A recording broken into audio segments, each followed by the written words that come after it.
on foreign fuel. I mean, obviously we need to take the natural resources off the coast of Mayo into public ownership, but I think it's also the case we need to begin to move away from a reliance on fossil fuel through investment in tidal power, wind power, other forms of energy. You can't do that if you vote for the Fiscal Treaty. Now, I've just given you the economic reasons for voting against the treaty. I want to just come to the democratic reasons. Barroso, who is the head of the European Union, he said recently, what's going on is a silent revolution in terms of economic governance by small steps. So there's a big change happening in Europe. It's a silent revolution according to Barroso. And what exactly is happening? What's happening is the EU Commission is taking more and more and more control of our lives. The most dramatic example is what happened in Greece and Italy. In Greece, you had a Prime Minister, Papandreou, who was doing what he was told, and then got a bit of cold feet and said, I'm going to have a referendum of the people before I bring any more cutbacks in. This was last year. He was hauled before the EU Commission, left standing outside the door for a few hours while they discussed his fate, and was told to go away. You're being replaced. We don't want you anymore. And he was replaced by a man called Papademos, unelected Prime Minister, who happened to be a banker who just happened to have worked for Goldman Sachs. In Italy, the same thing happened. Berlusconi, I hate the man, I don't like it, he's a right-winger, from my point of view. But as it happens, he was being a bit troublesome, he wasn't doing what he was told by the EU. He was also told to go away, and he was replaced by an unelected banker again, called Mario Monti, who by pure coincidence also happened to work for Goldman Sachs.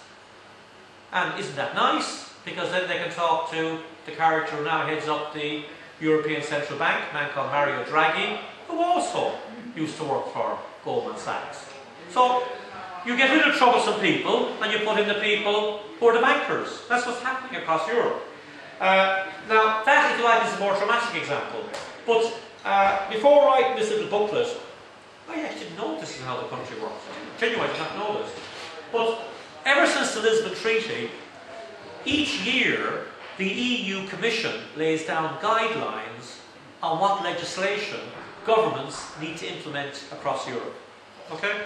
Now, because George Orwell had a good point, to never say, here are the orders, so they always give it a nice word, so they say it's the annual growth survey. What's the orders from Brussels is the easier way of translating it. If you look what's happening, a very strange thing happened in Europe this year and last year. If you are under 50, those of you who are under 50 in the audience, you lot are going to have to work on your 68. Now, I find that shocking. I really find that absolutely shocking. Because in the beginning of the century, an out-and-out reactionary called Winston Churchill decided, I'm going to let people retire at 65. Now, I'm not going to have them work until they die. Okay? In every country in Europe, almost every country in Europe, they've pushed up the retirement age by pure coincidence. Or so it appeared. Except, this is the list of things that the EU Commission told governments to do this year. So you can see that Ireland's got 4 or 5 of them done already. 4 out of 5. So they've increased the retirement age, banned early retirements, that's for example, psychiatric nurses, Gardaí, or firefighters get early retirements, sometimes up to 55 because of the nature of the job. They've cut unemployment benefits, we know that. They haven't quite got around to change the law on temporary contracts, but give them a chance. And of course they've revised the wage setting arrangements. That's the JLC and the registered employment agreements for people who work in hotels and restaurants and so on. So this is the EU really started to do this. If you don't go along with the EU, they have investigative procedures, in-depth reviews, enhanced surveillance, and even more guidelines. So what this fiscal treaty is about is giving even more power to the unelected EU Commission. So those are some of the main reasons for voting no to the treaty. Now let me just finally deal with the big argument that dominates the media. So when you listen to the media about the fiscal treaty, they don't talk about the fines that the European Union can impose. They don't talk about more control from the EU Commission. The only thing the media talks about is where you're going to get the money coming from. Now, they've run this question for the last 3 or 4 years. Anybody who opposes what's going on in this country, there's only one question you ever get asked if you're ever put on radio or television is, where are you going to get the money coming from? Right? And you give them 2 minutes to answer the question. It's always the game that's played. So let me just deal with it as quickly as I can. So, where are we going to get the money coming from? What's it about this time? What they're saying is, this gets a wee bit complicated, that after the fiscal treaty is voted on, there is another treaty coming up. And it's called the Treaty to Set Up the European Stability Mechanism, the ESM. This is a mechanism whereby there will be a fund of 700 billion set up in Europe that will be used to provide loans for countries that cannot borrow from the bond markets. Let's take an example. Spain. Spain is, the next few months, wait for it, Spain is going to be in deep trouble, right? Its banks are in a complete mess. It's in a property bubble like Ireland.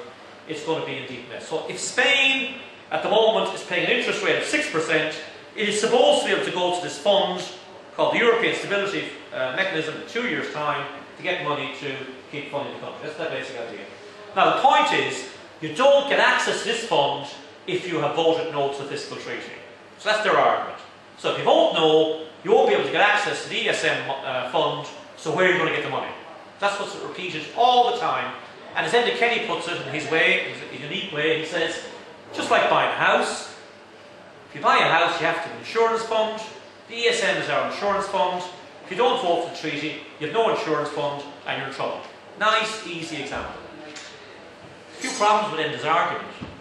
How much is the insurance costing us? He never tells you that. You never hear what's going to cost us against this insurance fund. It's going to cost 11 billion euros, right? Ireland has to pay 11 billion euros. We have to pay 1.27 billion immediately, right? In the next year, Ireland has to pay 1.27 billion into this ESM fund. In June of this year, we have to stump up over 200 million. That's more than all the household charges to get into this insurance fund. So the question is not to those who are opposed to the treaty, where we're going to get the money. Where's Enda going to get the money? Where's going to get the money for 11 billion on top of the bank recapitalisation and so on? So it's 11 billion against the fund. Secondly, you're not just going to be given a bailout. If Ireland has to go to this fund in 2 years' time, the people who run that fund are like money lenders. They're not insurance. It's not like your insurance company. It's like going back to the money lender. And the money lender is going to say, this time I need a few more things off you. I need you to sell off your forest completely, or sell off your ESB or your gas and so on. I need you to do all sorts of conditions. So there will be conditions attached to the fund, which again they don't talk about. And lastly, if you are worried about it, and you really want to go into this fund, what they don't tell you is the Irish government the Irish Dáil has to vote on this fund after the referendum. If the Irish people say no to the fiscal treaty, it is perfectly possible for the Dáil to say, we're not going to ratify this fund until the blackmail clause is removed. However, lastly, I think we've come to a stage where this country cannot be reliant forever on the meanness of strangers. This country is dependent on the Troika, the ECB and so on. We're going around with a begging bowl, and every time we take the begging bowl, we get the whip asking for more and more conditions. You can't run a country like that forever. And those people who talk about going to the ESM are talking about another 3 years of loss of economic sovereignty and being dependent, as I would put it, on the meanness of strangers.